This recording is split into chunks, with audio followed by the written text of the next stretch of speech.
Hei kaikki transgängerit. Tänään on vuorossa vähän vähemmän epic video, niin kuin me täällä transgängissä sanotaan. Et me ollaan tullut aika köyhiksi. Ja kaikki alkoi pari vuotta sitten Venäjällä. Mä, Akseli ja Erno oltiin baarissa. Tuli tappelu. Se baari meni ihan romuksi, mutta meillä ei ollut varaa maksaa niitä vahinkoja. Ja me otettiin sit venäläiseltä mafialta rahaa. Ja sitten meillä ei ollut yllätys rahaa maksaa sitä velkaa takas.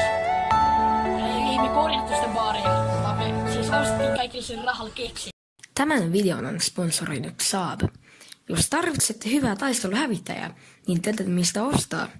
www.saab.com. Eli me siis ostettiin kaikilla rahoilla keksiä ja ne on nyt kaikki meidän varastossa. Ja venäläinen mafia etsii meitä ja ne haluaa ne rahat takaisin, meillä ei ole niin. Ei meillä ole paljon muuta sanottavaa, mutta me haluttais vaan kiittää teitä kaikkia, että te olette olleet meidän kanssa.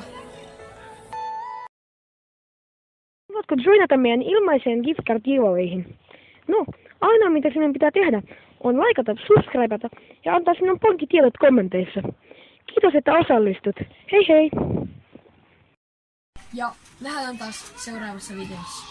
Epic Transgängerit.